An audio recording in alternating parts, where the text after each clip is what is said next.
Time था जब मैं सब कुछ सही कर रहा था, ट्रेनिंग भी ऑन पॉइंट था, डाइट भी ऑन पॉइंट था, स्लीप, रिकवरी, ये सारे चीज़ें ऑन पॉइंट थे।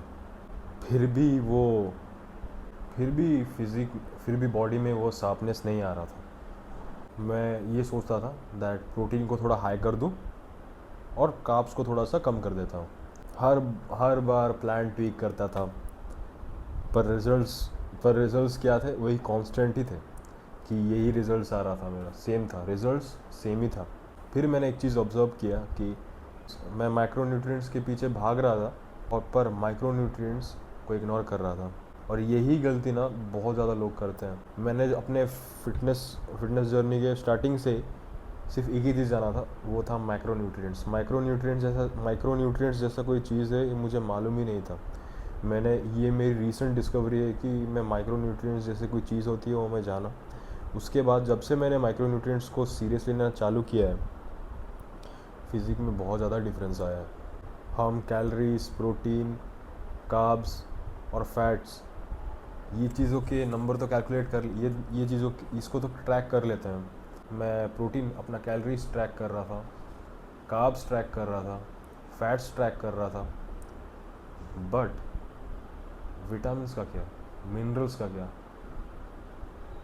मिनरल्स का क्या, ओमेगा थ्रीज का क्या, जिंक का क्या, मैग्नीशियम का क्या, ये सारी चीज़ें जो माइक्रोन्यूट्रिएंट्स प्रोफाइल होते हैं, इनके ऊपर तो मैं बिल्कुल ध्यान ही नहीं दे रहा था।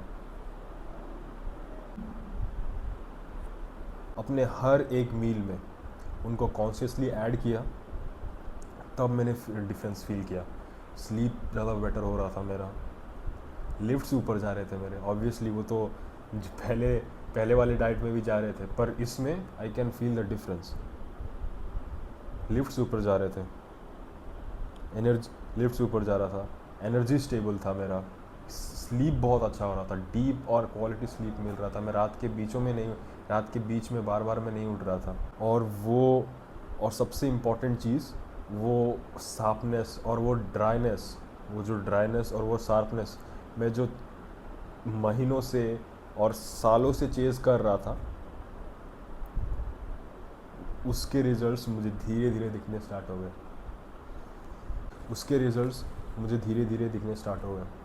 बैकग्राउंड फिर से चेंज कर दिया। इससे पहले भी मैंने एक बार रिकॉर्ड किया था, तो वही प्रॉब्लम हुआ दैट फिर से वापस सब कुछ रुक गया।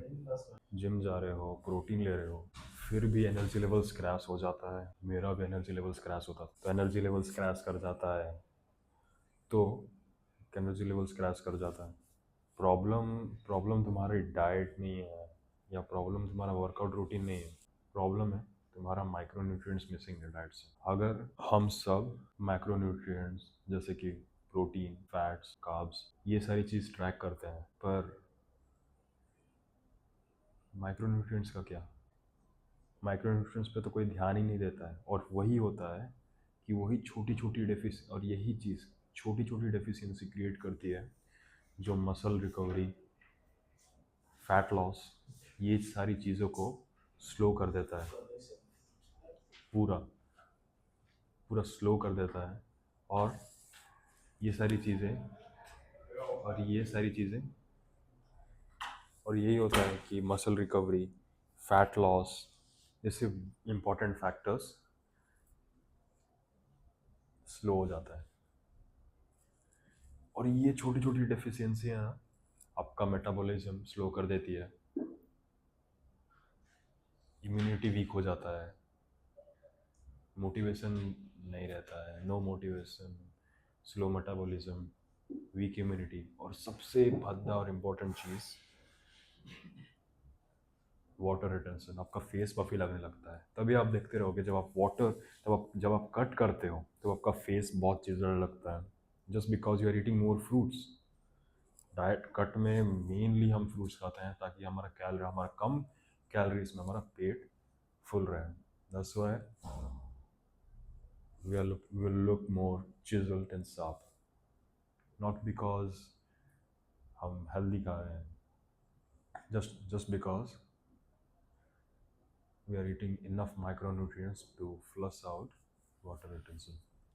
What are micronutrients. तो आगे बढ़ने से पहले मैं एक जनरल ओवरव्यू दे देता हूँ कि माइक्रोन्यूट्रिएंट्स क्या है। सिंपल लैंग्वेज में माइक्रोन्यूट्रिएंट्स मतलब वाइटामिन्स और मिनरल्स। ये कैलोरीज नहीं देते, बट ये इतना डिसाइड करते हैं कि आपकी बॉडी उन कैलोरीज को जो कि माइक्रोन्यूट्रिएंट्स से मिला है उसको कैसे यूज़ करेगी। अगर आपका बॉडी एक मशीन है, देन माइक्रोन्यूट्रिएंट्स एक फ्यूल सोर्स है। माइक्रोन्यूट्रिएंट्स मतलब प्रोटीन, फैट, कार्ब्स, और माइक्रोन्यूट्रिएंट्स इंजन ऑयल है। माइक्रोन्यूट्रिएंट्स मतलब vitamins, minerals, omega 3s। If your body is a machine, then micronutrients fuel source है और माइक्रोन्यूट्रिएंट्स इंजन ऑयल है। वाह, क्या बात बोला मैं। Fourth point, why they matter, और आपको कहाँ कहाँ से माइक्रोन्यूट्रिएंट्स मिल सकते हैं और कौन कौन से माइक्रोन्यूट्रिएंट्स बहुत ज़्यादा इंपॉर्टेंट है आपके लिए फॉर हार्मोन ऑप्टिमाइजेशन और टेस्टोस्टेरोन और बेसिकली मसल ग्रोथ के लिए, मैस्कुलिन जीन एक्सप्रेशंस के लिए। विटामिन डी टेस्टोस्टेरोन और हार्मोनल बैलेंस के लिए। मैग्नीशियम स्लीप और रिकवरी के लिए। जिंक मेटाबॉलिज्म बूस्ट करता है।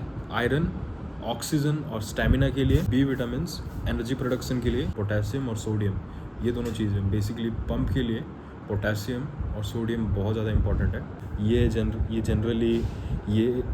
This is why micronutrients matter the most, और ये मेन सोर्सेस हैं जहाँ से आप अपने माइक्रोन्यूट्रिएंट्स पूरे कर सकते हो, या इनके ऊपर ध्यान दे सकते हो बहुत ज़्यादा। Vitamin D, magnesium, zinc, iron और बाकी सारी चीज़ें।